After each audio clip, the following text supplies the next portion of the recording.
Y vamos a empezar con nuestra exposición del sistema urinario.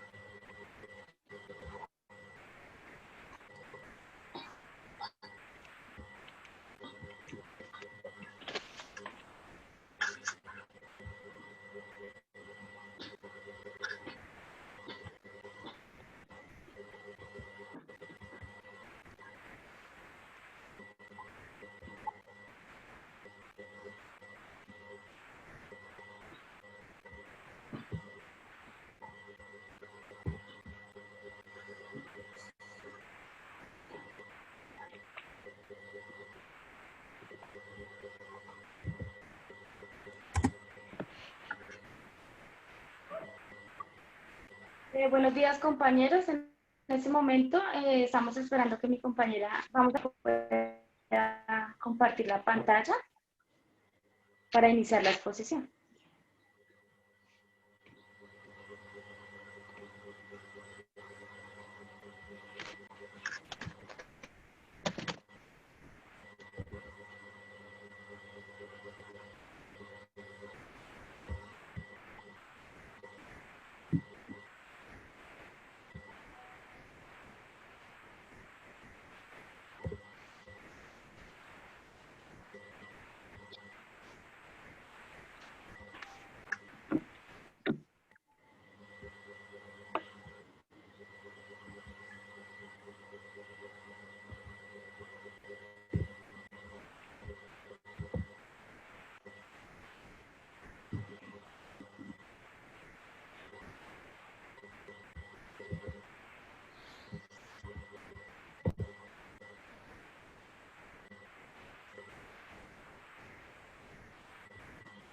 Estamos solucionando problemas técnicos.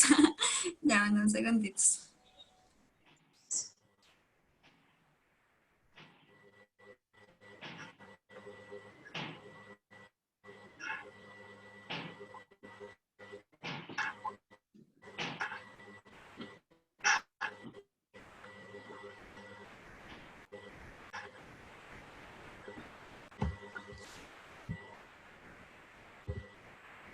¿Lo abro yo? Sí, Alejo, por favor. Esperen un momento.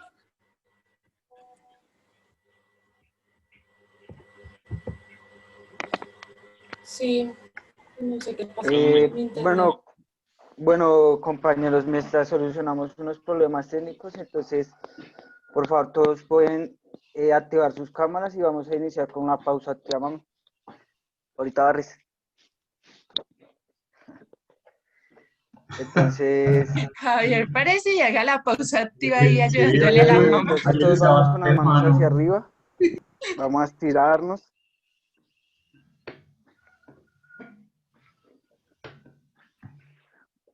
Todos con las manos hacia arriba, por favor, a estirarnos, a quitarnos la pereza. Ahora llevamos el brazo hacia un lado.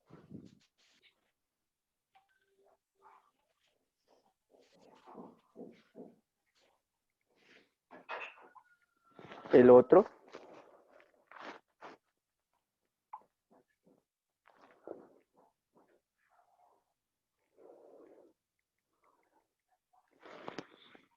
Ahora llevamos, estiramos las muñecas.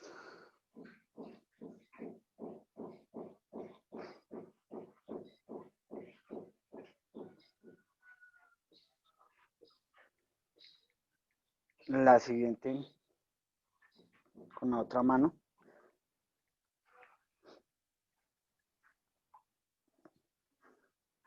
Ahora vamos a darnos golpecitos suaves en la cara para despertarnos.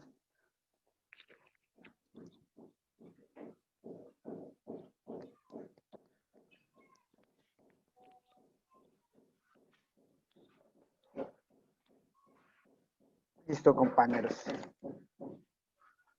Gracias, Javier.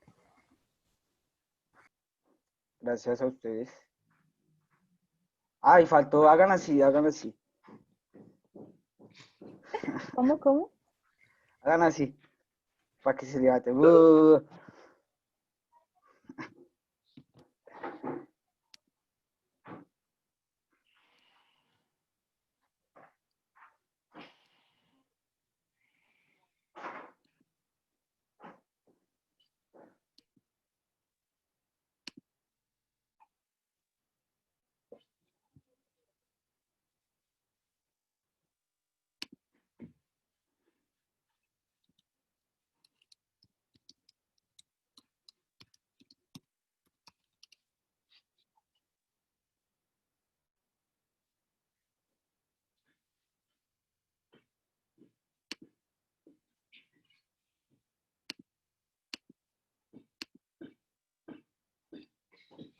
Listo, ahora sí ya vamos a iniciar. Vamos a iniciar con un pequeño video para dar la introducción y ya empezamos, ¿vale? Bueno,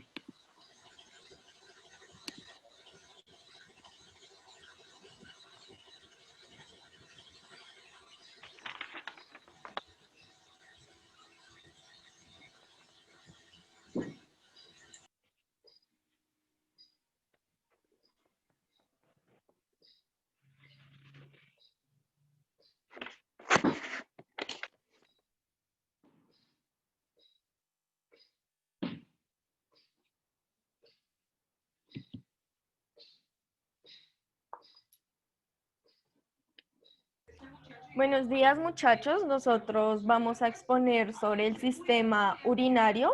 En un principio les queremos mostrar un pequeño video sobre cómo funciona este sistema. Entonces, por favor, para que estén muy atentos. Gracias.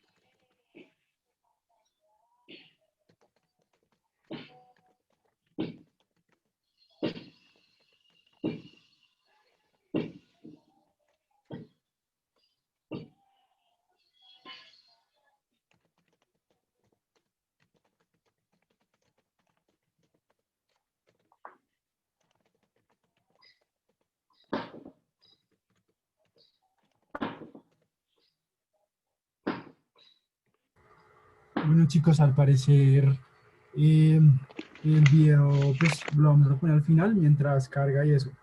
Bueno, para comenzar vamos a hacer una pequeña introducción del sistema urinario. Bueno, el sistema urinario está conformado por órganos ubicados en el interior de la cavidad abdominal y en la pelvis. Cada uno de estos está encargado pues de elaborar, almacenar y expulsar lo que sería la orina de nuestro cuerpo. Siguiente, ok. El sistema urinario está compuesto por riñones, uréteres, vejiga y uretra. Cada uno de ellos tiene diferentes funciones. Los riñones producen la orina, los uréteres la conducen, la vejiga la almacena y al final la uretra evacúa el contenido de este fuera pues, de nuestro cuerpo. Siguiente, por favor. Bueno, aquí vamos a ver su función. Gracias. Succión, ¿cómo funciona? Bueno, como lo indicaba el compañero anteriormente, la orina se forma en el riñón mediante 3 procesos importantes que son básicos, que son la filtración, la reabsorción y la secreción. El primer proceso está la filtración. En este proceso los riñones filtran las sustancias no deseadas de la sangre y producen orina para excretar, como lo indicaba. Los vasos sanguíneos que llegan a la nefrona van el glomérulo, que es el que filtra el agua y otras sustancias del torrente sanguíneo. En el segundo proceso está la reabsorción. En la reabsorción se movilizan todos los nutrientes del agua y de nuevo al torrente sanguíneo. Es decir, es el retorno de gran parte del filtrado al torrente sanguíneo de las sustancias impredecibles al cuerpo. El tercer proceso es la secreción, que consiste en el paso de algunas sustancias que no se han filtrado o que se han reabsorbido erróneamente desde los pilares que rodean al túbulo contorneado distal al interior. Siguiente, compañera. Control de micción. Bueno, la micción, gracias. La micción es el tejido vesical que permite la evacuación de orina. Cuando la vejiga está llena, envía las señales a través de nervios que salen de ella hacia la médula espinal. La micción normal se produce cuando la contracción de la vejiga se coordina con la relajación del esfínter de la uretra. La vejiga se encuentra comprimida por los demás órganos cuando está vacía. Su llenado produce progresivamente hasta la acción de sus paredes que se eleva, lo cual desencadena un flejo miccional, que es lo que produce pues la acción que es la orina. Si no se consigue, pues al menos provoca el deseo de orinar. El proceso de micción, la mayoría de veces es controlada pues voluntariamente. Para un funcionamiento normal del urinario, los sistemas nerviosos autónomo y voluntario deben estar intactos y los músculos del tracto urinario deben ser funcionales. Normalmente, el llenado de vejiga estimula los receptores al estiramiento de este órgano y envía el impulso a través de los nervios espinales a la médula espinal y luego a la corteza sensitiva, donde se percibe la necesidad de orinar.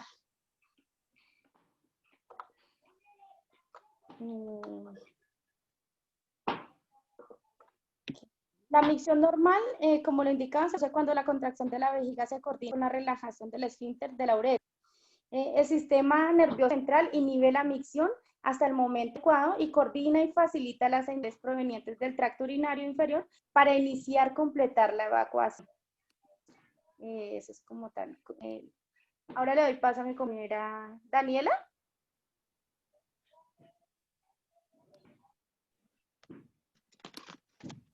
En el sistema urinario tenemos dos especialidades que son la nefrología y la urología. La diferencia es que la nefrología es el estudio fisiológico de la anatomía fisiológica y la patología del riñón, y la urología es la rama de la medicina que trata el sistema urinario masculino y femenino. En el sistema urinario tenemos lo que son los dos riñones, dos uréteres y una uretra. Lo que son los dos uréteres y la vejiga urinaria son las vías excretoras y los dos riñones son los encargados de secretar la orina. Los riñones, las funciones principales son los encargados de la formación, el transporte y la eliminación de la orina. Estos también regulan el volumen y la composición de fluidos corporales. Eliminan los productos de desecho filtrados de la sangre por la producción de orina, mantienen el balance de fluidos y electrolitos del cuerpo. Los riñones controlan el balance químico del cuerpo, eliminan las sustancias tóxicas y controlan la presión sanguínea. También regulan la producción de células rojas de la sangre. Tenemos dos riñones que son el derecho y el izquierdo. El derecho es el que se encuentra ubicado por debajo del hígado y el izquierdo es el que se encuentra ubicado por debajo del diafragma, un poco más arriba que el derecho, por encima del vaso. En conclusión, los riñones son los que filtran el agua para sacar las toxinas y manejan la cantidad de agua que hay en el sistema hematopoyético. La nefrona, pasas la diapositiva, la otra. A otra. Ahí. La nefrona es la unidad de filtro que deja pasar la sangre y el agua es la que le reincorpora al sistema. Lo malo lo sacan los uréteres. La nefrona está compuesta por dos partes que son el corpúsculo renal y el túbulo renal. El corpúsculo renal viene con el glomérulo y la cápsula de Bowman. El glomérulo es una red de vasos capilares que filtran el plasma y la cápsula de Bowman es la que rodea el glomérulo para que la orina pueda ser expulsada. Y el túbulo renal es por donde pasa el líquido filtrado. En la nefrona encontramos tres partes que son la filtración, la reabsorción y la excreción. La filtración es por la cual se transfieren sustancias desde la sangre hasta la nefrona. La reabsorción es la que retorna los nutrientes a la sangre para su utilización y la excreción por medio de esta es el líquido filtrado que se mueve a través de la nefrona y se crean sustancias de desecho como la orina. En la siguiente diapositiva tenemos lo que son los uréteres, que son los encargados de transportar la orina desde la pelvis renal hasta la vejiga urinaria y miden de 25 a 30 centímetros de largo aproximadamente. En la vejiga encontramos que es un órgano hueco membranoso que forma parte del tracto urinario que recibe la orina a través de los uréteres y expulsa a través de la uretra al exterior del cuerpo durante la micción. En la siguiente diapositiva tenemos lo que es la uretra. Este es un orificio por donde se expulsa la orina ubicada que viene desde los riñones. El aparato urinario es igual, tanto masculino como femenino. La única diferencia es que la uretra masculina mide de 15 a 20 centímetros y pues la uretra femenina mide de 4 centímetros de largo.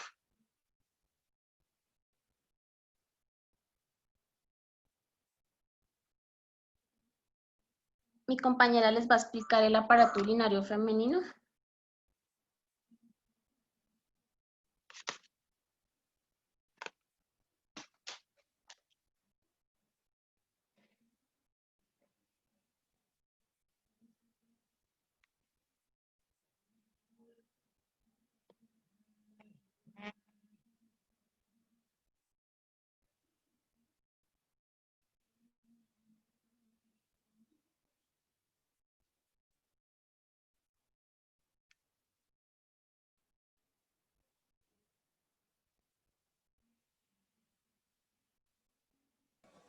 A la chica se le fue el internet. Hola, Conectándose. ¿me escuchan?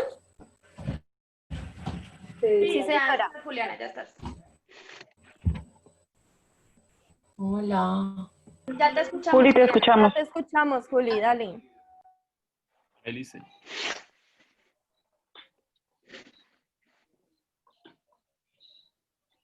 Listo. ¿Podemos retroceder la diapositiva, por favor, donde empieza el aparato femenino?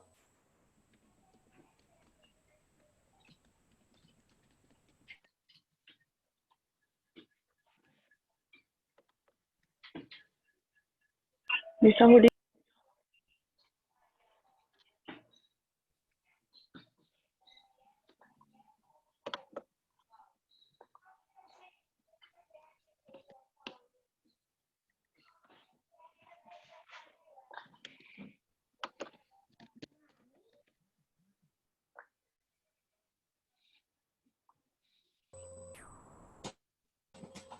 Hola. Hola, Ya. Juliana. Hola, Juli. Internet está fallando y se está yendo y vuelve, qué pena. Tranquila.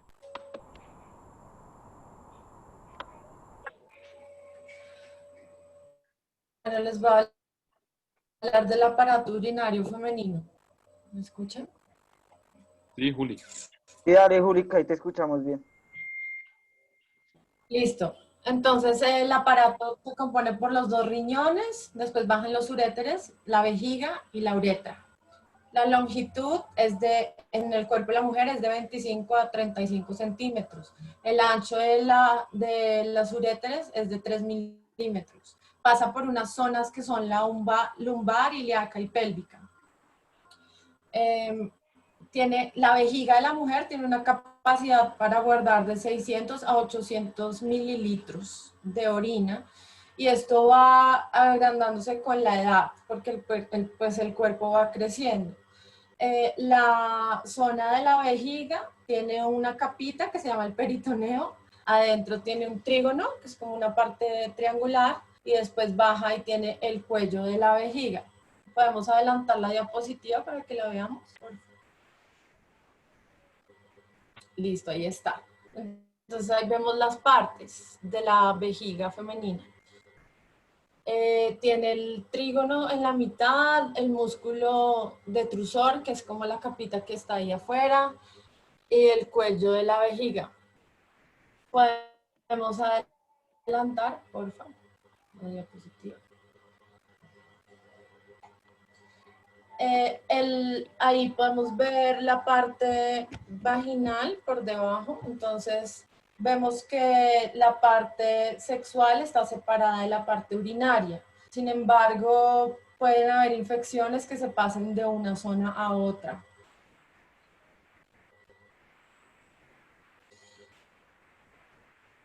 ahí están las diferencias entre el aparato femenino y el masculino. La diferencia es que tiene la uretra más larga en los hombres y en las mujeres solo un conducto urinario independiente del sistema genital. Entonces los hombres por el mismo sistema, el urinario y el sexual.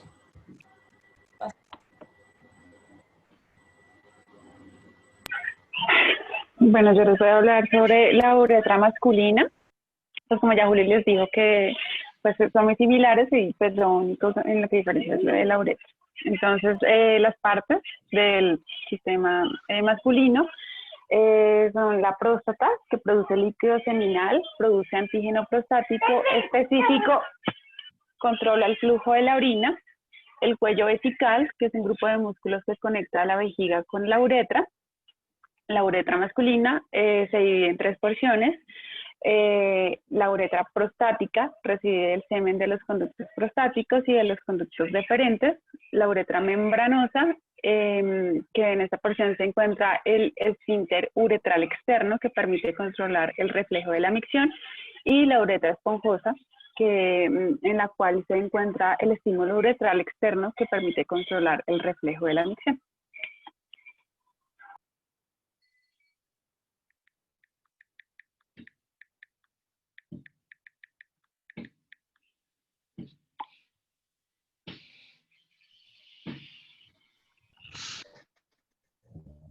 Hola, ¿ustedes sabían que se puede mantener una vejiga saludable tan solo llevando a cabo los siguientes pasos? Hay que beber grandes cantidades, unos 2 litros de agua, mantener una dieta sana con mayor peso en vegetales, frutas y cereales integrales y practicar ejercicios pélvicos en el suelo con cierta frecuencia. Si un riñón se deteriora, puede ser extirpado, pues el otro tiene la capacidad de crecer en filtración de su ex compañero. De agua, un 95%, el resto es un 2.5 de urea y 2,5 de sales minerales y otras enzimas. La orina no es para nada tóxica, al contrario. La vejiga puede almacenar casi medio litro de sin causar molestia a la persona, y a la salida de la vejiga hay músculos llamados esfínteres que se cierran fuertemente para evitar cualquier fuga. El órgano más importante del sistema urinario son los riñones. Son estructuras en forma de frijol que se localizan debajo de las costillas, en el medio de la espalda, y su función es eliminar la urea de la sangre y canalizar la orina hacia la vejiga.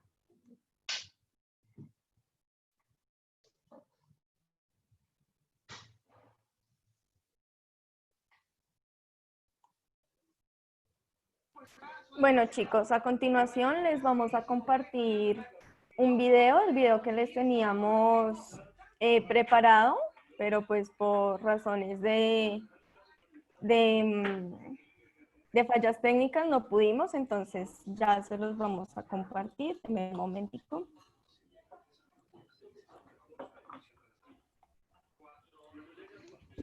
¿Sí se escucha?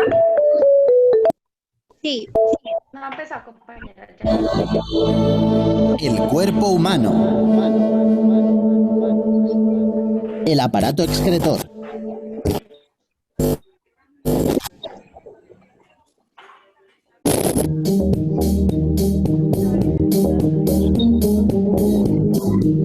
El aparato excretor es el encargado de eliminar todo lo que tu cuerpo no necesita. Los riñones limpian la sangre, produciendo la orina. Al acabar la filtración en los riñones, la orina pasa a las vías urinarias. Pasa de los uréteres hasta la vejiga. Aquí se acumula hasta que tienes ganas de ir al baño. Después sale por la uretra y es expulsada al exterior.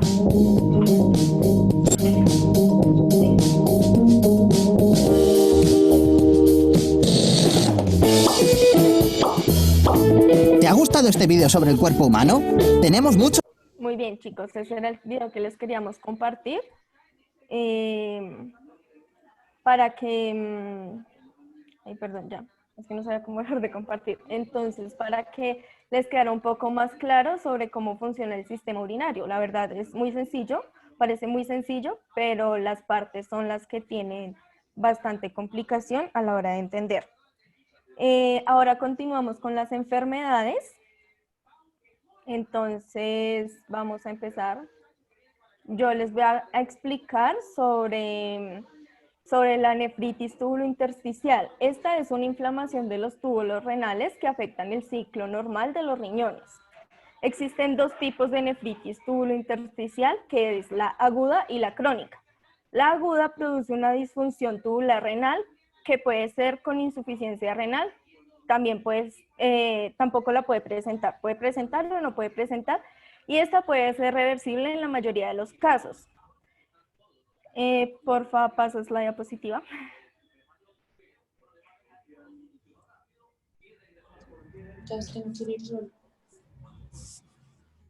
Bueno, la nefritis tubulointersticial aguda y crónica,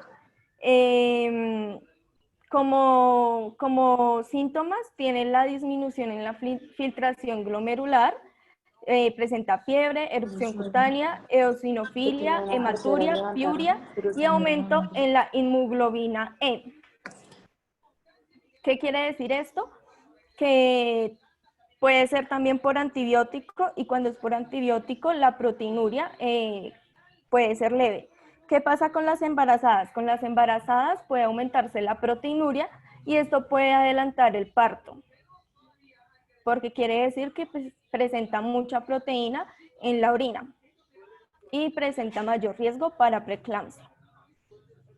Bueno, la nefritis tubulointersticial crónica se manifiesta con trastorno en la función tubular, que significa que tiene poliuria con incapacidad de concentrar la orina,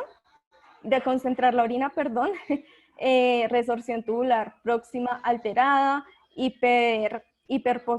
hiperpotasemia, y esta se puede diagnosticar primero con un panel químico, que esto incluye creatina, sérica, nitrógeno ureico y bicarbonato.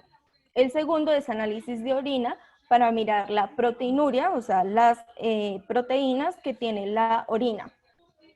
Análisis de sangre, que puede mostrar la eosinofilia, pues esto no es muy frecuente, y la biopsia renal en el peor de los casos. Siguiente, por favor.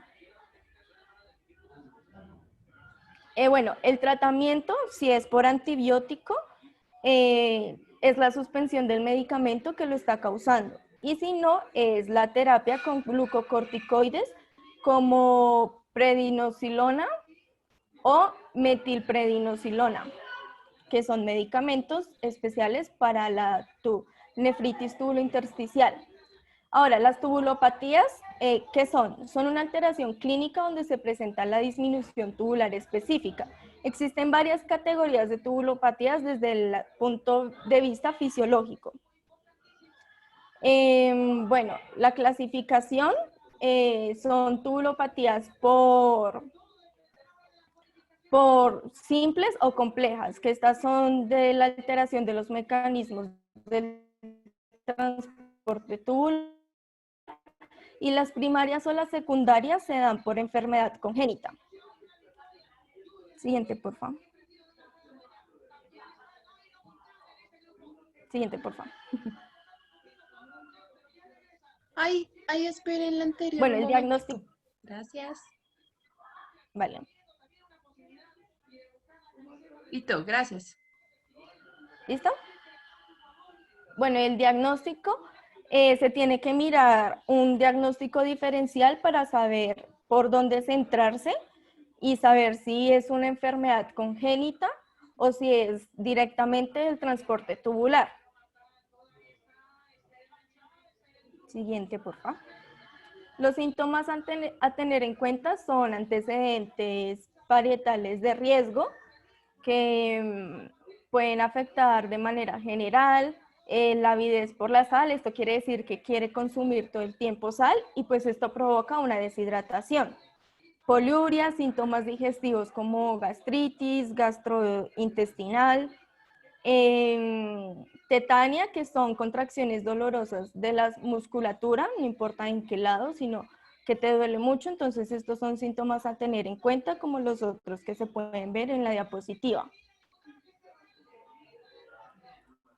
Siguiente, por favor.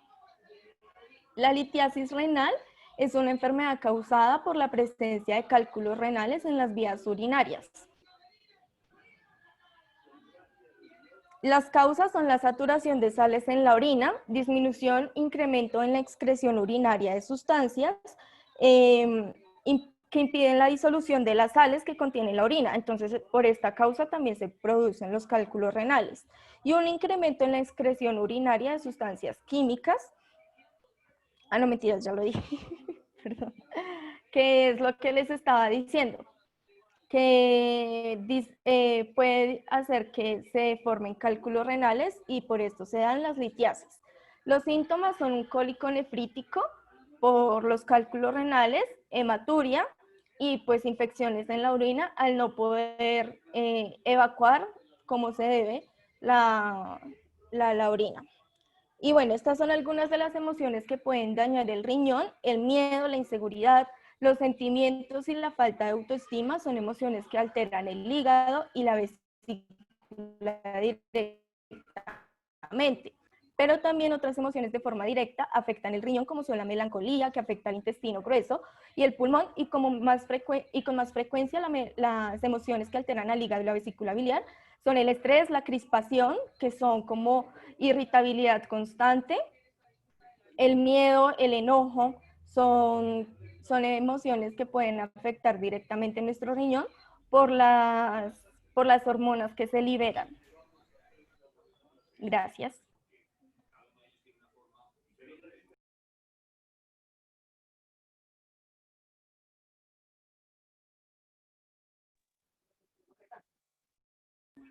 Ahora mi compañero les va a explicar la enfermedad de la cistitis.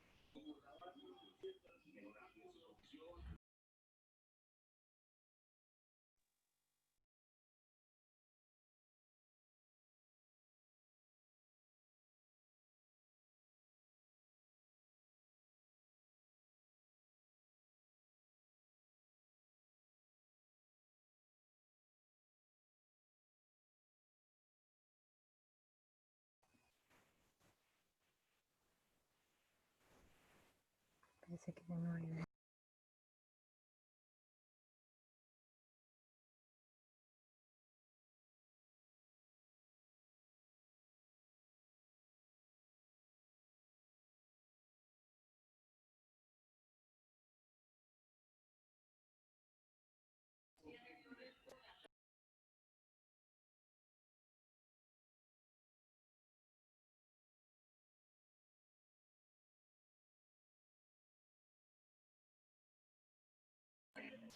Bueno, les voy a explicar la cistitis o una infección urinaria, que es la inflamación crónica o aguda de la vejiga. Pues esto, bueno, la cistitis básicamente consiste en que tú cada rato quieres ir al baño, pero cuando vas al baño orinas muy poquito y es muy doloroso. A veces se puede presentar con sangre, pero ya es en los casos pues extremos.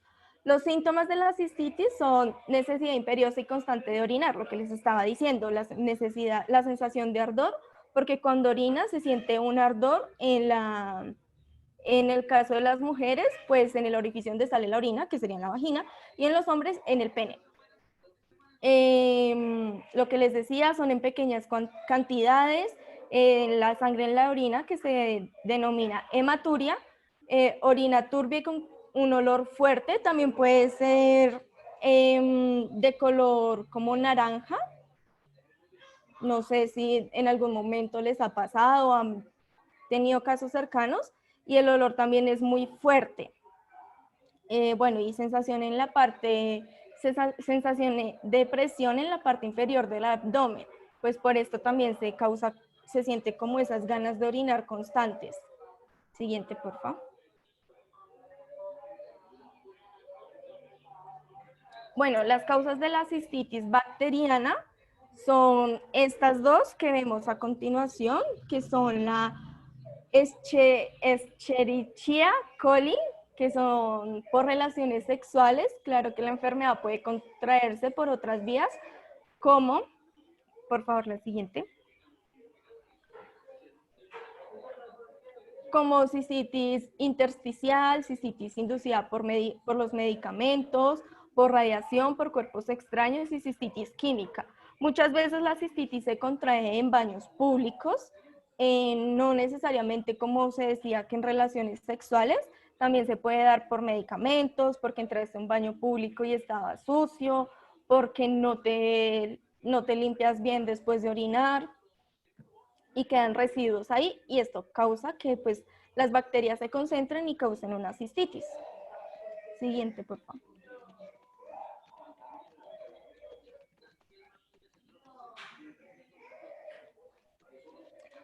El tratamiento para la cistitis es con medicamentos como los que vemos ahí en pantalla. No es algo que tenga que curarse como a la de Dios. Hay que ponerle mucho cuidado porque la infección puede ir subiendo hasta llegar al riñón, puede llegar a la vejiga. Entonces hay que tener mucho cuidado con esta infección y no dejarla pasar como si fuera algo simple.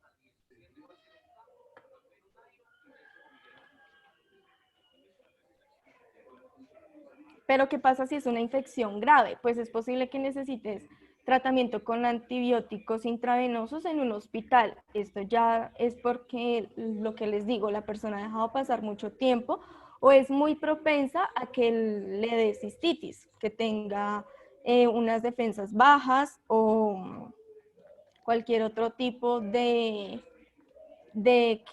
patología que pueda causar esto.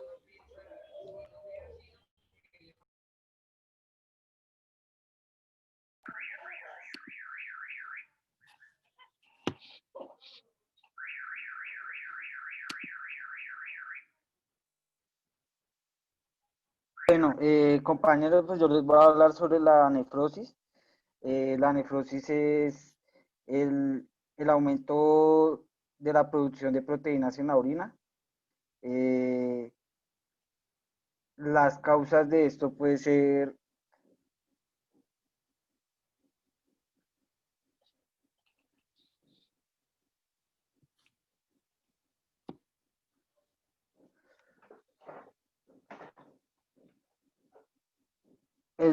el síndrome nefrótico usualmente se da daños en los racimos de los vasos sanguíneos diminutivos glomérulos de los riñones, que estos son los encargados de filtrar los desechos y las proteínas de los riñones.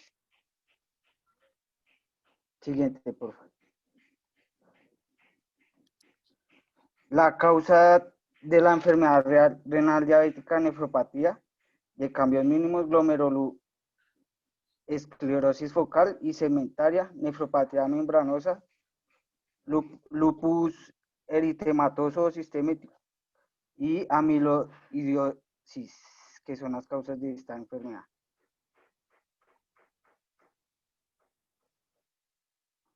Los síntomas que encontramos en la nefrosis son la hinchazón grave o el llamado edema, en particular de los ojos y los tobillos y los pies, que pues sería pues la retención de líquido, orina con espuma, aumento de peso, fatiga, pérdida de apetito.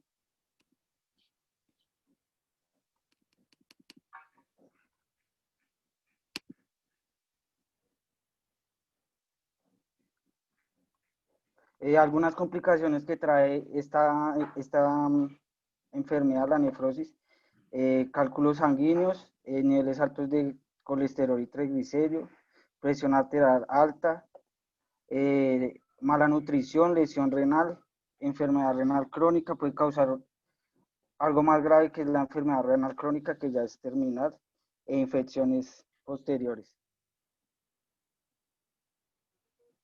El tratamiento pues sería médicos para la presión, ya que ocasiona hipertensión, diuréticos para diabetes, medicamentos supresores del sistema inmunitario y anticoagulantes.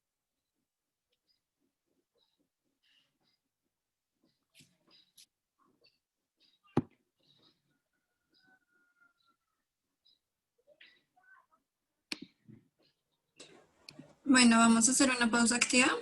Esta va a estar dirigida por Juliana.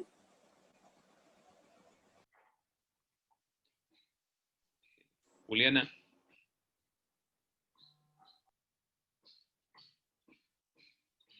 Bueno, como Juliana no está, entonces vamos a hacer la pausa activa. Bueno, vamos a levantar las manos arriba. Vamos a llevarlas a los lados, al frente.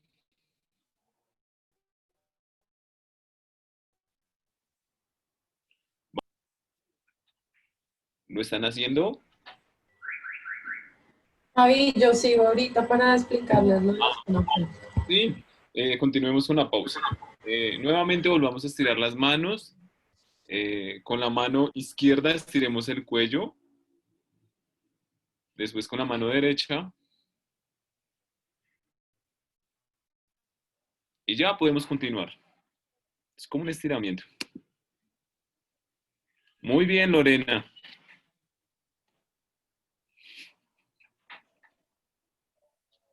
Sigamos.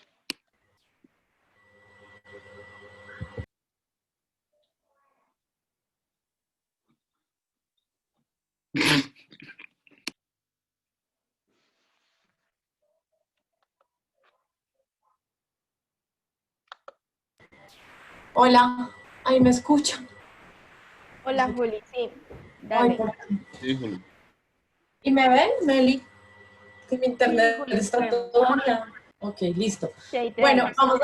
vamos a hacer unos ejercicios que son para el piso pélvico. ¿Qué es el piso pélvico? Es una estructura que sostiene el aparato urinario, también sostiene el aparato sexual y bueno, la zona de abajo del cuerpo, toda esta zona.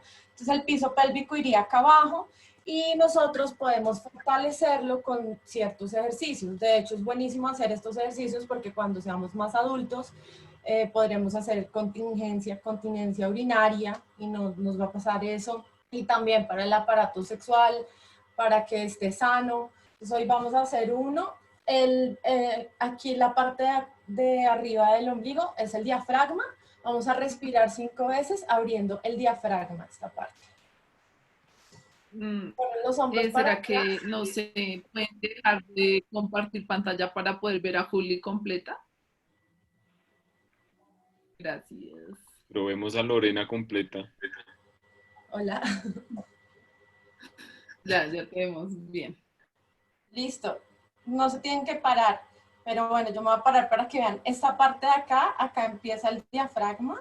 Entonces, respiramos y abrimos. Que sientan que el diafragma se abre. Y lo hacemos 5 veces.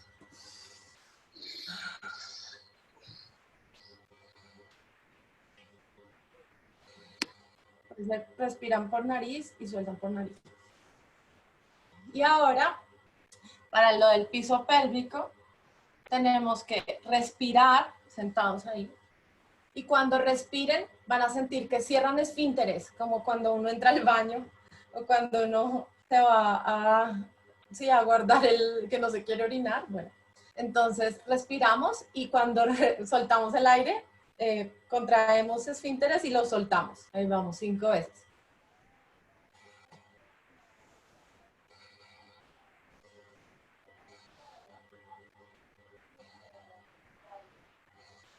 Listo. Así es, el ejercicio del piso pélvico, obviamente hay más ejercicios, pero esto era como para que fuéramos aprendiendo cómo se hacen ejercicios para el sistema urinario. Muchas gracias, Juli.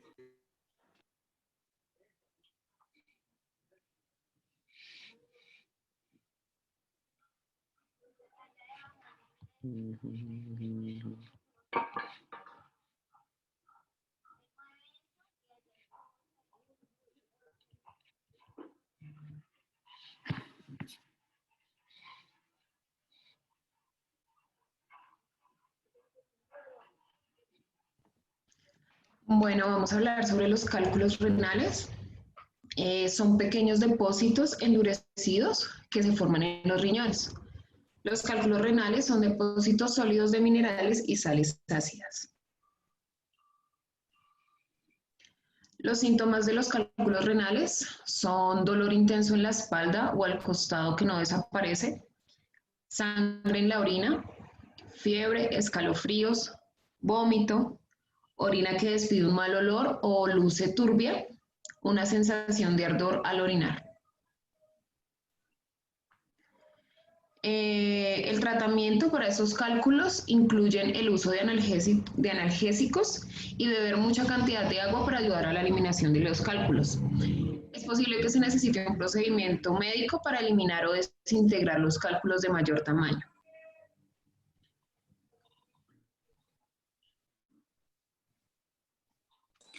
Bueno, ahora vamos a hablar de la enuresis. ¿Me escuchan bien ahí? Sí, señora. Sí, señor. Entonces, la enuresis es la pérdida de control de la vejiga durante la noche, es decir, los niños se orinan. Por lo general, es normal antes de los 7 años. Ya después de los 7 años es necesario como irse preocupando. Ya vamos a hablar de las causas. Una vejiga pequeña. Entonces, puede que el niño todavía no haya desarrollado bien la vejiga y por lo tanto tiende a orinarse en la noche. Incapacidad de reconocer cuando la vejiga está llena. Entonces, si los nervios que controlan la vejiga tardan en madurar, el niño puede no despertarse para hacer chichi y más cuando tiene como un sueño profundo. Desequilibrio hormonal. Durante la infancia, los niños no producen suficiente hormona antidiurética, que es la que retrasa la producción de la orina durante la noche. Esto también hace que los niños se orinen. Infección en las vías urinarias. Este tipo de infección puede dificultar que tu hijo controle la orina. Esto a veces pasa, pues por lo general pasa en la noche, pero también puede pasar en el día cuando ya hay una infección. Otra causa puede ser la apnea del sueño, es decir, que no logra como dormir bien y en la noche tiende a roncar. La diabetes, que si el niño tiene nefrosis, también puede tener diabetes. Estreñimiento crónico. Los músculos que controlan la orina también son los que se controla para defecar. Entonces, cuando hay estreñimiento, estos músculos presentan alguna disfunción y es donde se produce la enuresis. Un problema estructural en las vías urinarias o en el sistema nervioso. Esto rara vez pasa, pero sí está relacionado con un defecto en el sistema neurológico o pues urinario del niño. Siguiente, por favor. Los factores de riesgo, el estrés o la ansiedad. El niño, pues estos eventos son traumáticos, son estresantes. Y si de pronto en la casa tiene más estrés, no sé, de tareas, le va mal en el colegio, entonces ahí va a mojar la cama el niño, se va a hacer chichi. Antecedentes familiares, si de pronto los padres sufrieron también de nefrosis, entonces también hay mayor cantidad de posibilidad de que el niño sufra de esto. Trastorno de déficit de atención con hiperactividad. Los niños que sufren de hiperactividad tienden también a sufrir de nefrosis. Las complicaciones.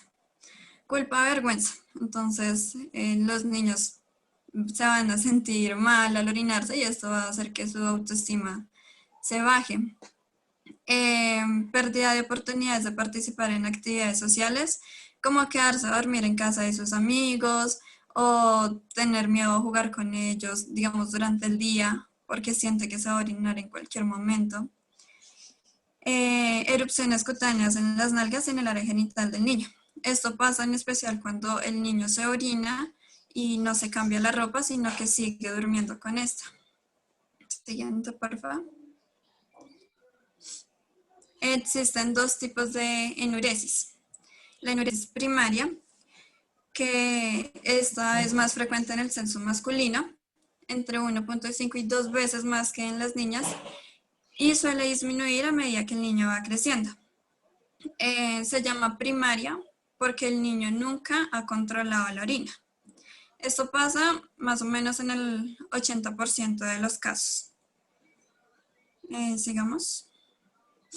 Y la enuresis secundaria, que surge cuando el niño ya tenía un periodo de contingencia, o sea, ya retiene la chichi en la noche y en el día, pasan 6 meses, 1 año y vuelve a recaer.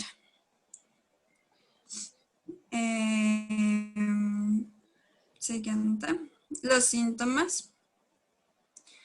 Dolor, ardor al orinar, orina turbia, oscura, con sangre o huele mal, orinar más frecuente de lo habitual, ganas fuertes de orinar, pero puede orinar solo pequeña, dolor en la parte inferior del abdomen o la espalda, el niño suele llorar cuando hace chichi, fiebre o agitación.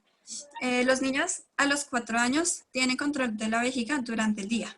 Ya cuando son de 5 a 6 años, ya tienen control de la vejiga durante la noche. Por eso se dice que el niño se puede orinar antes de los 7 años. Ya después ya toca entrar con tratamiento. Entonces, el tratamiento médico es la oxibutina o ditropan. Es la primera opción para calmar una vejiga hiperactiva. Pero lo más recomendable son como cuidados en el hogar.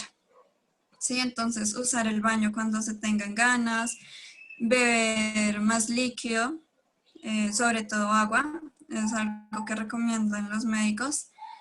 Darse un tiempo más largo en el baño para relajarse y vaciar bien la vejiga. Evitar bebidas como cafeína, burbujas, los jugos cítricos y las bebidas deportivas, ya que estas pueden irritar la vejiga y producir orina adicional.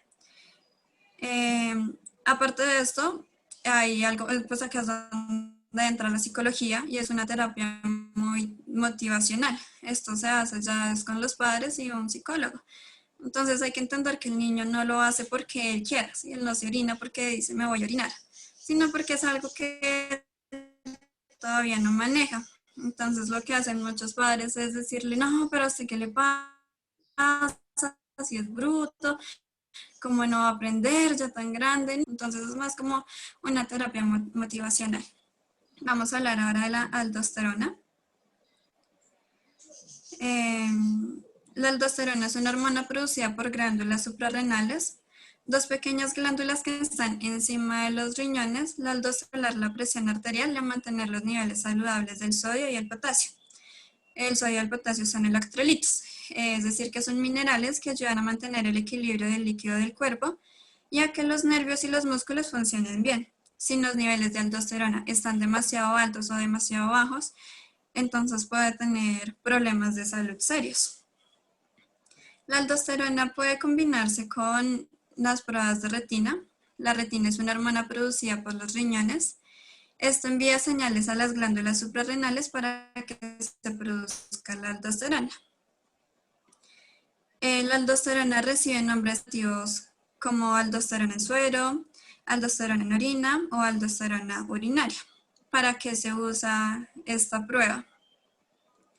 Se usa para diagnosticar aldosteronismo primario o secundario, que son afecciones que hacen que las glándulas suprarrenales produzcan demasiada aldosterona. También se usa para diagnosticar insuficiencia suprarrenal, que es una afección que hace que las glándulas suprarrenales no produzcan aldosterona, ¿sí me entienden? O se produce mucha o no se produce. También sirve para comprobar si hay tumores en las glándulas suprarrenales o encontrar la causa de una presión alta. Entonces, sigamos, por favor. Porque uno podría pensar que necesita una prueba de aldosterona. Si tiene exceso de aldosterona, los síntomas son debilidad, hormigueo, aumento de sed, orinar con frecuencia, parálisis temporal o espasmos o calambres musculares. Y sigamos, por favor. Si tiene una aldosterona baja, entonces los síntomas son pérdida de peso, fatiga, debilidad muscular, dolor abdominal, parches de piel oscura, presión arterial baja, náuseas, vómitos, diarrea y disminución del vello corporal. Sigamos, por favor. Hay dos formas de medir la aldosterona. Una es la prueba de sangre, que bueno, el profesional toma una jeringa y saca sangre de la vena. Esto ya lo colocan en un tubo de ensayo y pues ahí es donde después se sabe cuál es tu nivel de aldosterona. Sigamos, por favor. La otra prueba es de la orina. Entonces, el médico te pide que orines, digamos hoy, en ayunas, anotes la hora. Y mañana a la misma hora, entonces tú vas a coger ese envase, vas a guardar ahí la orina. Después de haber orinado, lo metes al refrigerador, esperas 24 horas y después lo llevas al centro médico. Esa es una opción. La otra es que orines en la mañana antes de ir a la cita en ayunas y así también se puede saber el resultado. Muchas personas se preguntan si esta prueba tiene como algún riesgo. Realmente no. La prueba de orina no tiene ningún riesgo conocido. Y la prueba de sangre lo único que te puede causar es un poco de mareo, de pronto que te quede un moretón. Pero son síntomas que desaparecen rápidamente. ¿Qué significan los resultados? Si tienes niveles altos de aldosterona, entonces podría ser aldosteronismo primario, también conocido como síndrome de Cannon. Este trastorno es causado por un tumor o un problema en las glándulas suprarrenales que hace que se produzca demasiada aldosterona. Aldosteronismo secundario ocurre cuando un problema médico de otra parte del cuerpo hace que las glándulas suprarrenales produzcan demasiada aldosterona. Estos podrían ser problemas con la presión arterial alta, enfermedad del corazón, el hígado o los riñones. Hipercampsia, que es un tipo de presión arterial alta que afecta solamente a las mujeres embarazadas.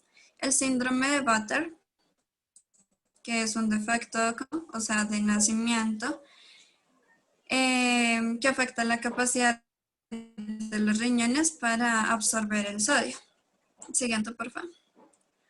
Si tus niveles de aldosterona son bajos, entonces puedes tener enfermedad de Addison, que es un tipo de insuficiencia suprarrenal por daño, u otro problema en las glándulas suprarrenales. Esto hace que se produzca una poca aldosterona. Insuficiencia suprarrenal secundaria, que es una afección causada por un problema en la glándula pituitaria, una pequeña glándula situada en la base del cerebro, también conocida como hipófisis. Este órgano produce hormonas que ayudan a que las glándulas suprarrenales funcionen bien.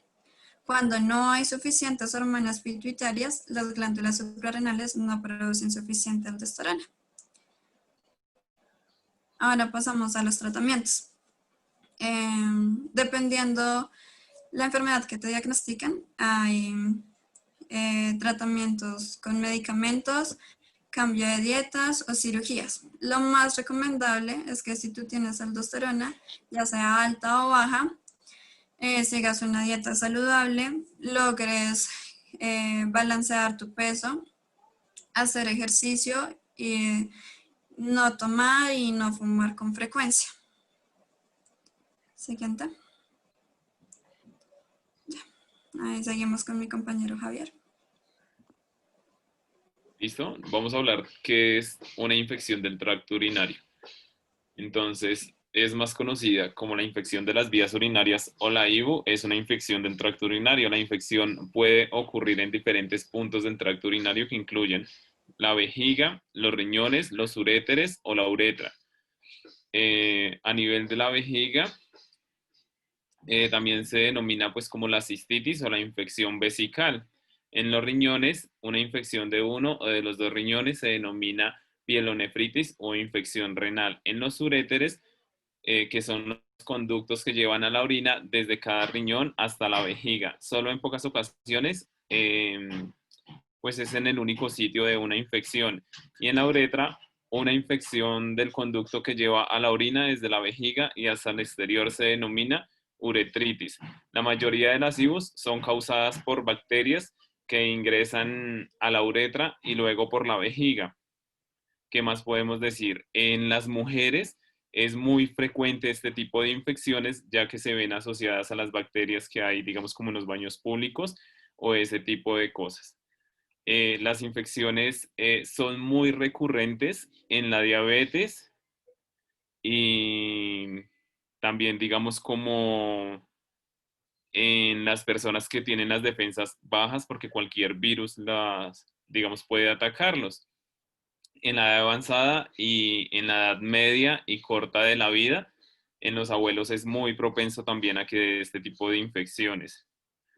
También cuando se tiene una sonda vesical, en ese tipo de sondas siempre va a haber un riesgo altísimo de tener infecciones. Las sondas no solamente las ponen para las infecciones, sino también para, digamos, atacar los tipos de bacterias que hay. En las próstatas agrandadas también se ve bastante tipo de infección. También, digamos, permanecer quieto o inmóvil, las personas que están postradas en una cama siempre van a tender a tener ese tipo de infecciones, ya que ellos van a hacer su eliminación siempre, digamos, como en un pañal, y ahí es donde se va a tener, digamos, o sea, como que se puede ser propenso. En los embarazos también es muy común. Y digamos cuando hacen cirugías o procedimientos de nivel ginecológico también se propensa a tener ese tipo de infecciones. Para esos tratamientos básicamente son antibióticos. Los antibióticos inician desde primera generación, que puede, o sea, si en la primera generación no se cura o no se trata, digamos, como esa patología, hay que iniciar un ciclo de antibiótico que sería de segunda, tercera o cuarta generación como tal. ¿Listo? Entonces vamos a continuar con el quiste renal, que los quistes renales son bolsas redondas que se crean como alrededor de los riñones. ¿Listo? Las causas de los quistes renales no son muy claras, por lo general se forma un solo quiste en la superficie del riñón, pero varios quistes pueden afectar uno o ambos riñones. Los quistes renales simples no son iguales a los quistes que se forman en la enfermedad renal. ¿Listo? ¿Qué más podemos decir de los quistes? Esos quistes se pueden detectar durante de una prueba diagnóstica por imágenes que se realizan como, digamos, las ecografías o las ureterolitotomías, que es donde, digamos, diagnostican qué tipo de cosas tiene el riñón. ¿Listo? Los síntomas de esos quistes, por lo general los quistes renales simples no causan signos ni síntomas. Si un quiste renal simple aumenta considerablemente su tamaño, los síntomas pueden considerarse como en que la orina esté turbia, en que la orina salga con sangre, en que haya mucho dolor a nivel lumbar y también puede haber fiebre, dolor en la parte alta del abdomen.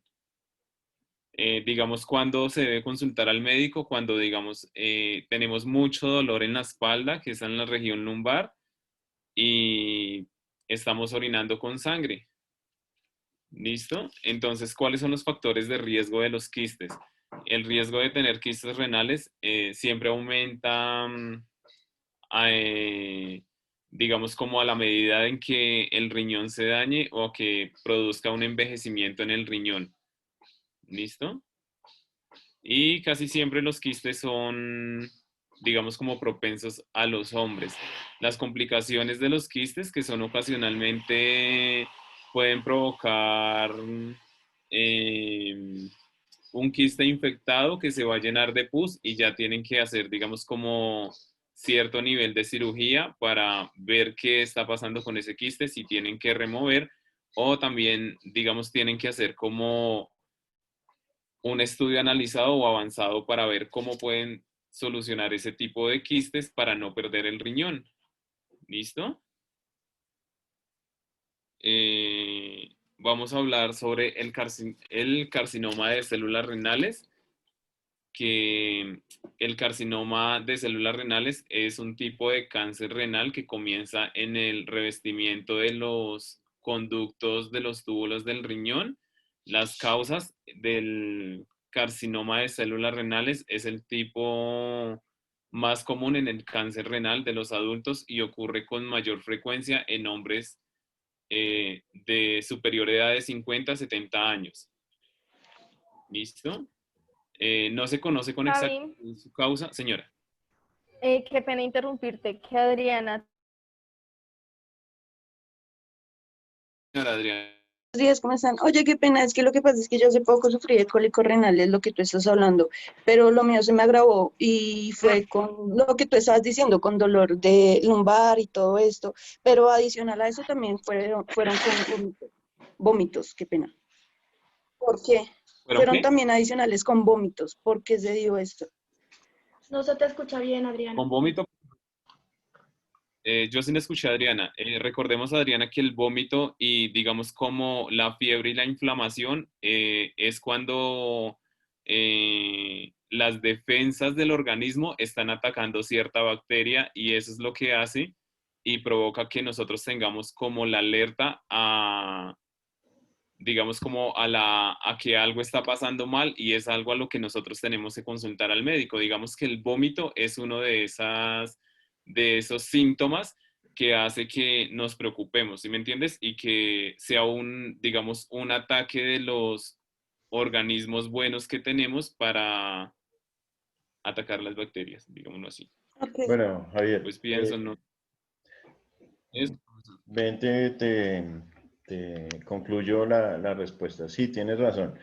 Los cálculos renales, una piedra que está bajando por las vías urinarias, se considera uno de los dolores más importantes que podemos tener o sufrir los seres humanos.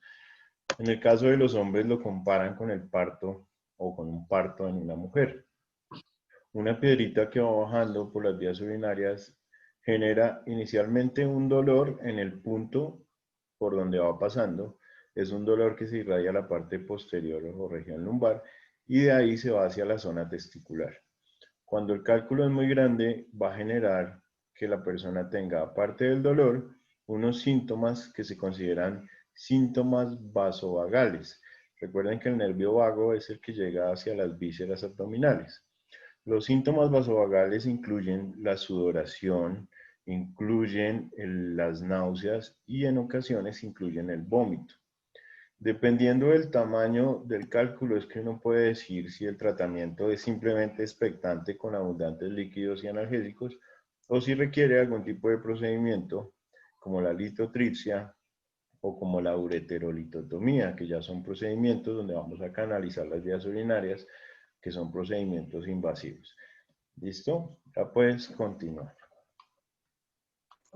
Esos procedimientos, o sea, para complementar lo del profesor, esos procedimientos tienen que ser 100% estériles, porque recordemos que es donde va, digamos como que es una sonda que se pasa por el conducto urinario y va a llegar hasta donde está el cálculo y por medio, digamos, como de una sonda sonora, va a realizar la extracción del cálculo y si no se extrae completamente el cálculo, pues va a salir por partes. ¿Listo? Entonces, los factores de riesgo que pueden, digamos que asociamos a ese tipo de patologías es el tabaquismo, la obesidad, tratamientos con diálisis, antecedentes familiares de la misma enfermedad, la presión arterial alta, el riñón en herradura, uso de ciertos medicamentos durante un tiempo prolongado, como analgésicos o diuréticos. ¿Listo? ¿Y qué más les podemos decir de eso? Y ya, continuemos con el cáncer de uréter y la pelvis renal. Bueno, entonces, de ahí que vamos a hablar y qué podemos decir sobre eso. ¿Listo? Es un cáncer que se forma en la pelvis renal o en el conducto del uréter que lleva la orina del riñón a la vejiga. Pues una de las causas principales de ese tipo de cáncer es que puede proliferar en el sistema de recolección de la orina. O sea, ese no se da solamente en la vejiga, sino solamente, o sea, puede llegar también al riñón, o a los conductos o a los canales, ¿listo? El cáncer de pelvis renal y el del uréter afecta a los hombres con más frecuencia que en las mujeres.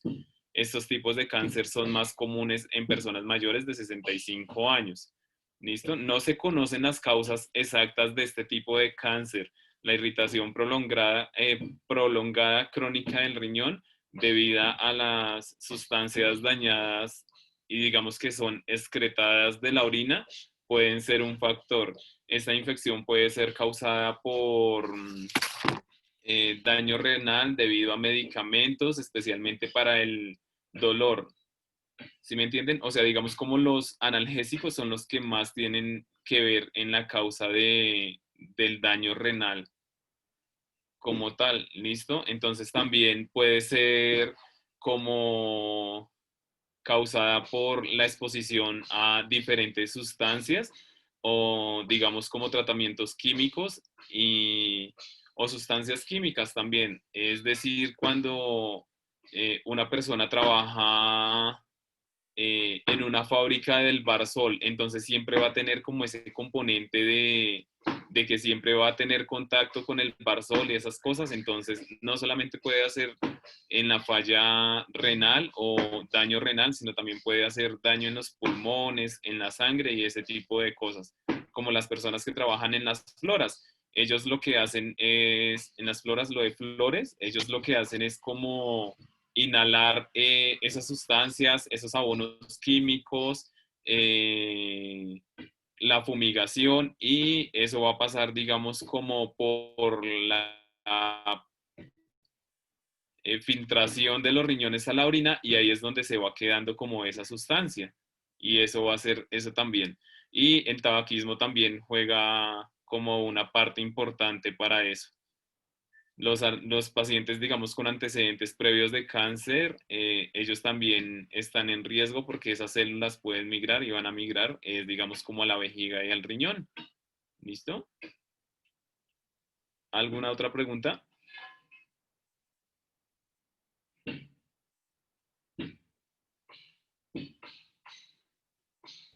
No, señor. Continuemos.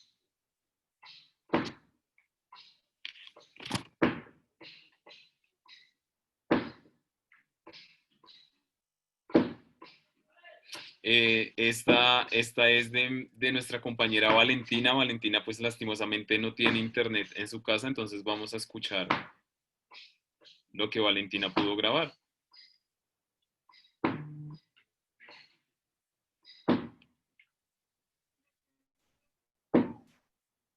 Y tejido muscular que por lo general se encuentra en el riñón. Los angiolinfomas. Ángela, ya se escucha, pero vuélvelo a colocar, por favor, desde el inicio. Muy buenos días, compañeros. Mi nombre es Valentina Santamaría y hoy les hablaré de algunas enfermedades. Para empezar, iniciaré hablando del angiolinfoma renal. El angiolinfoma renal es un tumor benigno, no canceroso, de grasa y tejido muscular que por lo general se encuentra en el riñón. Los angiolinfomas muy pocas veces causan síntomas, pero pueden sangrar o crecer lo bastante como para ser dolorosos o causar insuficiencia renal. Son comunes en pacientes con esclerosis tuberosa.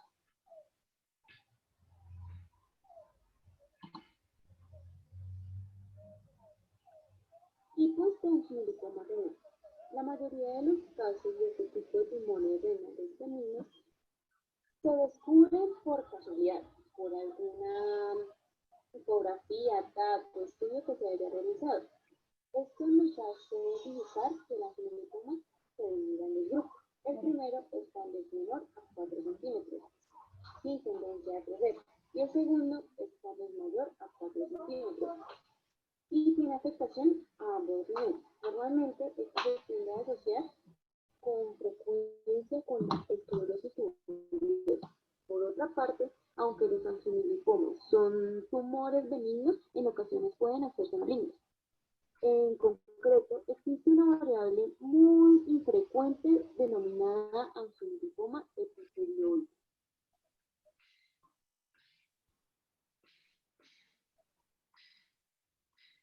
Sí, funciona. Si el angiolipoma es menor a 4 centímetros, lo habitual es que se quede asintomático. Por el otro lado, cuando el tumor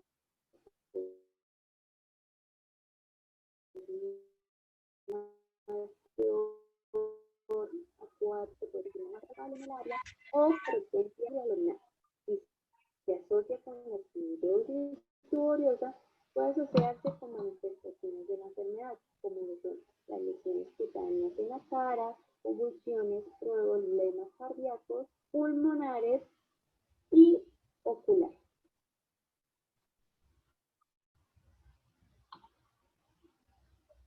Tratamientos del angiolipoma renal. En primera instancia nos preparamos con la observación. Esto se debe cuando el angiolipoma es menor a 4 centímetros y no necesita de algún tratamiento, con controles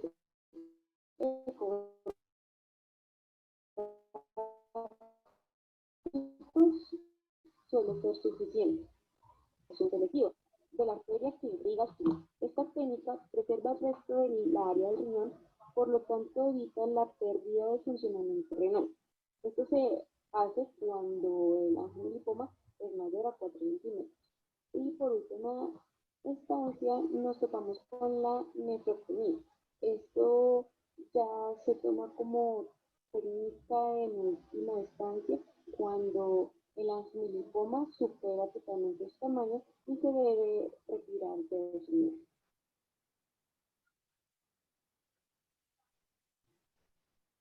Ahora hablaremos del cáncer de vejiga. El cáncer de vejiga se origina cuando las células que componen la vejiga urinaria comienzan a crecer en forma descontrolada. Conforme se desarrollan más células cancerosas, se puede formar un tumor y con el paso del tiempo a extenderse a otras áreas del cuerpo.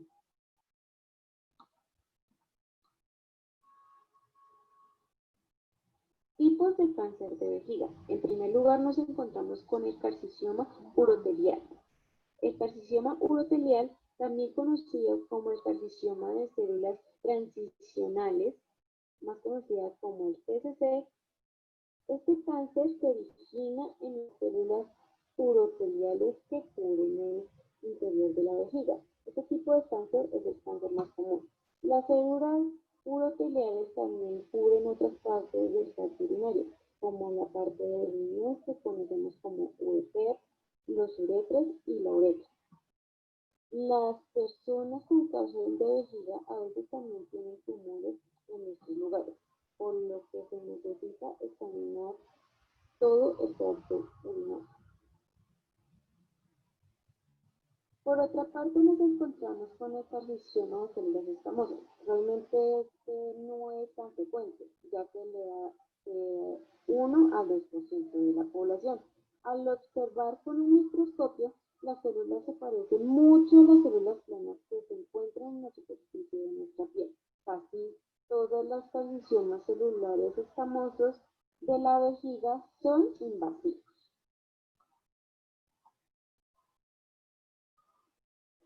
A su vez también nos podemos topar con el adenocarcinoma, que solo ataca al 1% de la población. Esta célula cancerosa tiene mucho en común con las células formadoras en las glándulas del cáncer del colon. Casi todos los adenocarcinomas de la vejiga son invasivos. Por otra parte, también nos encontramos con los carcinomas de células pequeñas. Esto ataca a menos del 1% de la población. Esto comienza en las células neuroendocrinas, que tienen características de las células nerviosas. A menudo, estos cánceres crecen rápidamente y generan necesidades de tratamientos de quimioterapia. Por otra parte, también nos encontramos con los sarcomas. Los sarcomas se originan en la célula del músculo de la vejiga, aunque es muy rara vez que ocurra. Estos tipos de cáncer de vejiga son menos comunes, se tratan de una forma similar al cáncer de células de transmisión, especialmente los tumores en etapa inicial, pero sí se necesita quimioterapia. Se pueden usar diferentes medicaciones. También debo hablar sobre el inicio y la propagación del cáncer de la vejiga. La pared de la vejiga se conforma por varias capas. Cada capa está formada por diferentes clases de células. La mayoría de los cánceres de vejiga se comienza en el revestimiento más interno de la vejiga, que se llama urotelio o epitelio de transición.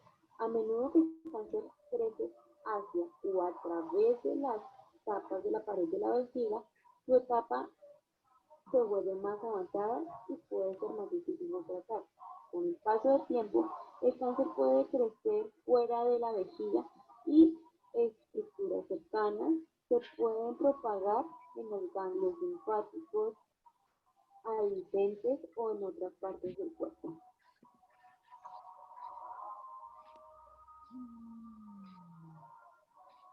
Síntomas de cáncer de la vejiga. Los síntomas frecuentes de esta enfermedad son el dolor al orinar y algunos sangrado en la orina. En muchas ocasiones también se asocia con dolores fuertes en la parte pélvica y en la espalda, y sensación continua de querer ir al baño.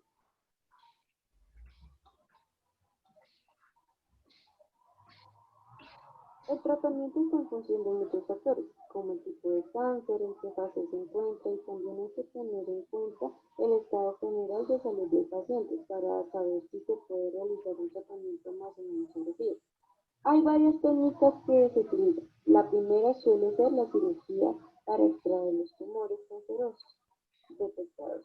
Después se realizará diferentes tipos de quimioterapia según el tipo de cáncer. También es frecuente la realización de radioterapia y de inmunoterapia. Una vez curado al paciente, este tendrá que someterse a exámenes periódicos para comprobar que el cáncer no reaparece. Pielonefritis. La pielonefritis es una infección de la uretra que afecta también al riñón de manera más o menos grave. Su causa puede ser diversa, aunque el motivo principal es la presencia de bacterias en la orina. Existen varios factores de riesgo como el uso de catéter, la presencia de litiasis renal o la malformación. El diagnóstico se realiza sobre la medida de un escáner físico y a través de un examen de orina.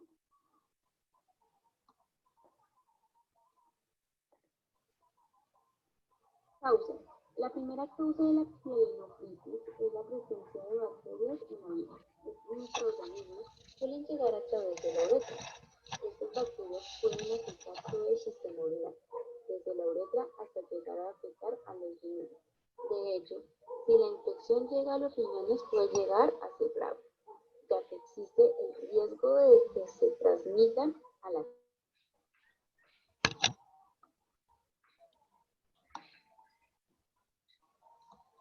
síntomas de la pielonefritis. Uno de los síntomas más asociados con esta enfermedad es el ardor al orinar. También el olor fétido de nuestra orina.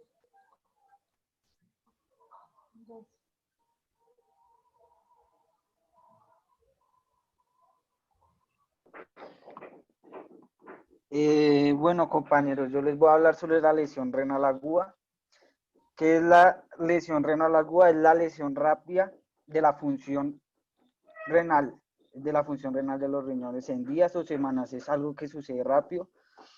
¿Qué pasa cuando la función del riñón empieza a deteriorarse? Pues empiezan a haber acumulaciones de desechos nocivos para nuestra salud, que lo que hacen es cambiar la composición química de nuestra sangre, haciendo que la función de nuestro cuerpo pues se deteriore.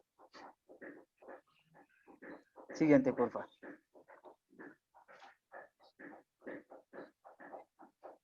¿Qué causas de la lesión renal aguda? Pues infecciones, abuso de alcohol y de drogas, algunos medicamentos que utilizan en las quimioterapias, también aspirinas, algunos antibióticos.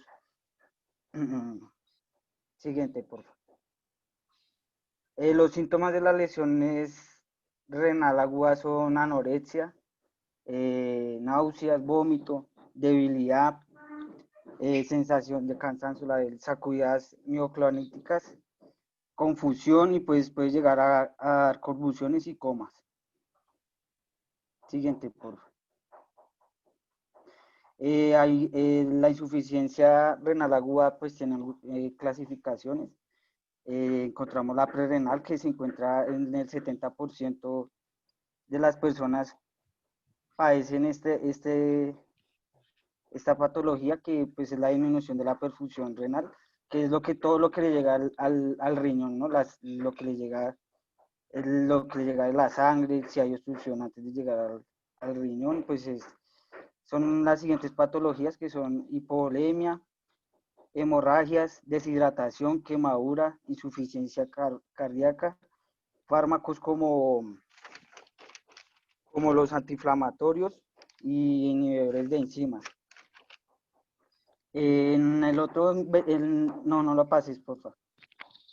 Devuélvelo, por favor. En el otro 20% de las personas adquieren insuficiencia renal aguda o parenquimatosa, que es la lesión específicamente en el área del riñón, que se encuentra la glomerulonefritis aguda, necrosis tubular y fármacos nefróticos.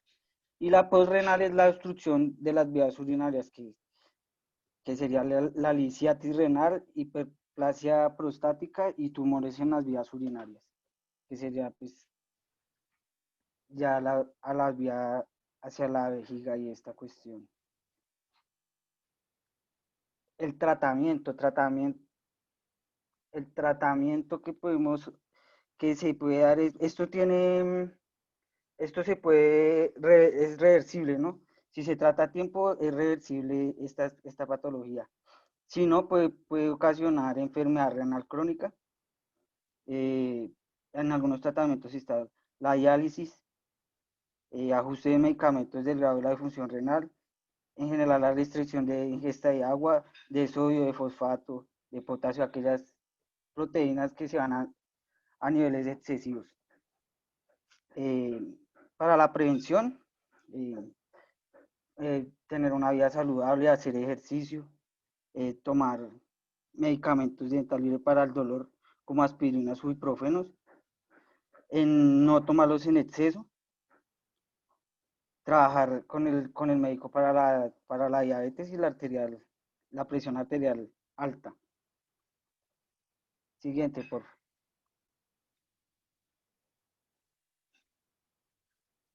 ¿Qué es la enfermedad renal crónica? Pues la enfermedad renal crónica es la disminución lenta y progresiva de la función de los riñones. Esta vez ya no hay de repente, sino es lenta y progresiva y tiene unas etapas hasta llegar a una etapa terminal, ¿no?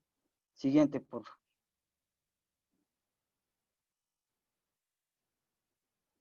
Las principales causas de la enfermedad renal crónica son la diabetes y la hipertensión.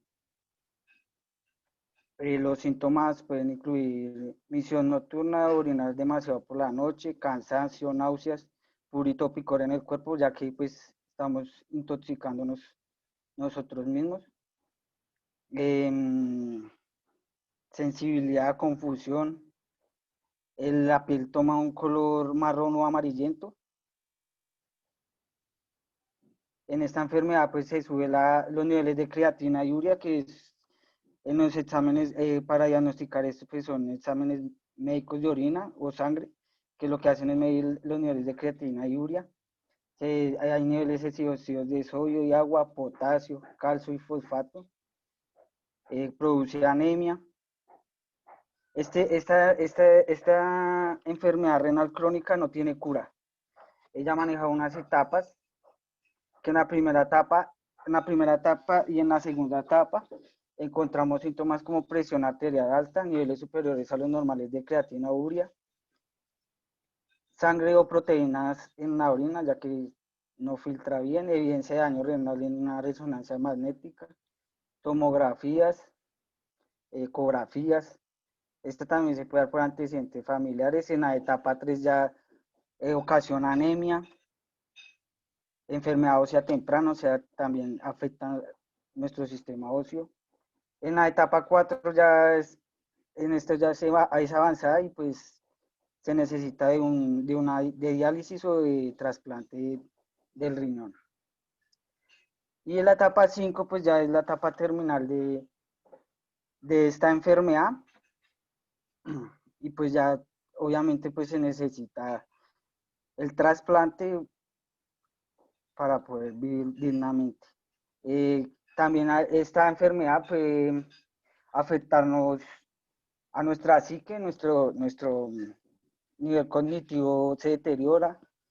En algunas ocasiones esta enfermedad renal crónica ocasiona encefalopatía úrica, que lo que hace es tomar una forma de psicosis tóxica con alucinaciones, ilusiones visuales y catatonia. Los síntomas incluyen apatía, fatiga, falta de atención, confusión, alteraciones sensoriales y estupor. Entonces es muy importante tener el cuidado de nuestros riñones, ya que hace parte de una función muy importante de nuestro cuerpo, que es la filtración de estos desechos y posterior distribución de proteínas y hormonas. Entonces es súper importante el cuidado de nuestro sistema urinario, en particular el riñón. Espero que les haya gustado nuestra presentación. Nosotros somos Grupo Verde. Lo hicimos con mucho amor para ustedes. Muchas gracias. Gracias.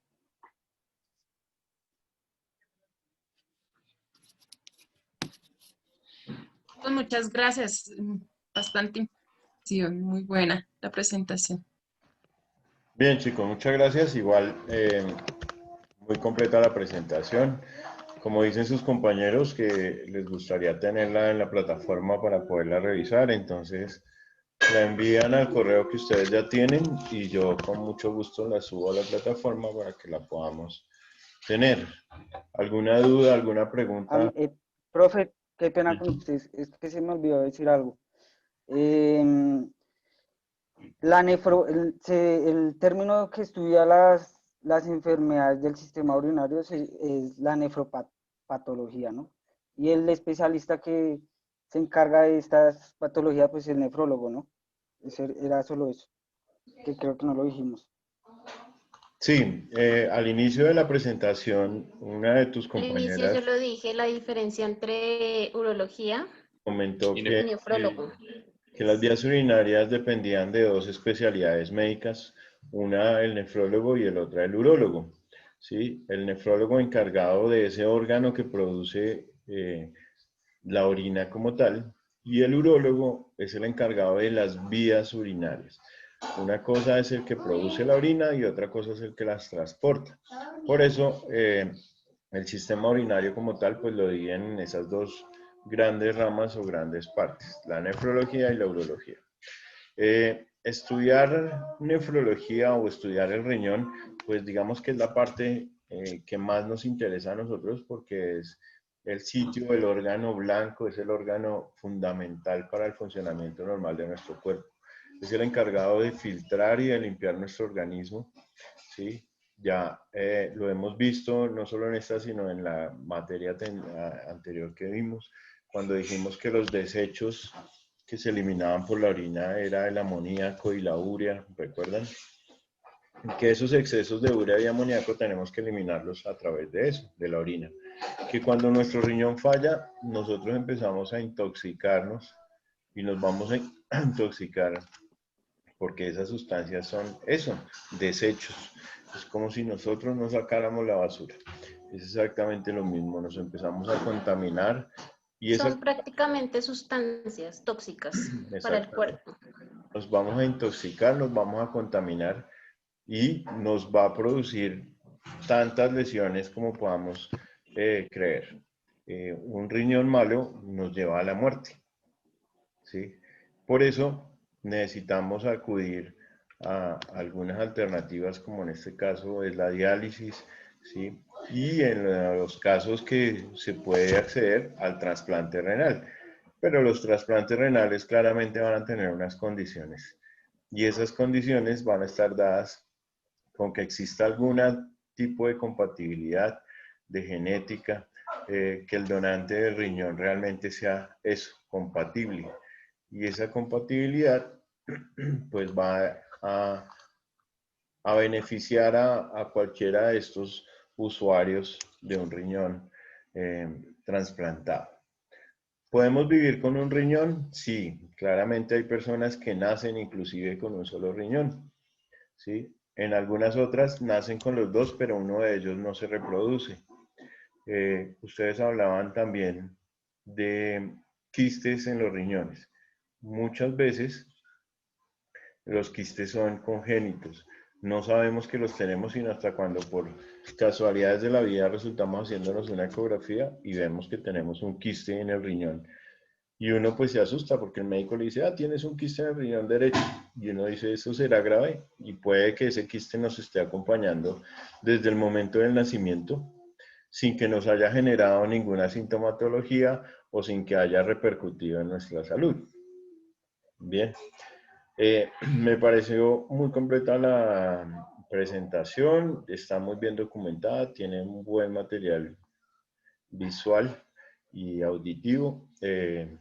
Entonces vamos a compartirlo en la plataforma con ustedes. No sé si tengan alguna pregunta adicional que hacerle a sus compañeros. Igual voy a subir la otra presentación del sistema urinario donde están lo mismo las enfermedades.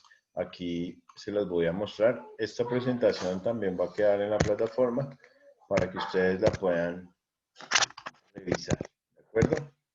Está exactamente lo mismo, la constitución, y a partir de ahí habla solamente de enfermedades.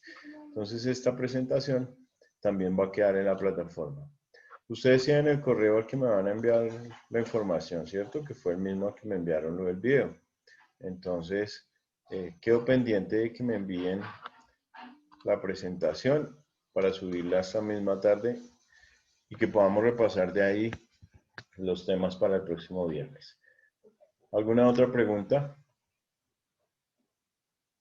Profesor, ¿el parcial va a ser después de clase? Como el semestre. De repente vamos a habilitarlo en la plataforma para hacerlo como siempre o como acostumbro a hacerlo, que ustedes mismos vean y tengan acceso a su nota y sepan cuánto sacaron cada uno, ¿sí? Entonces lo vamos a hacer durante la clase, vamos a resolver el parcial.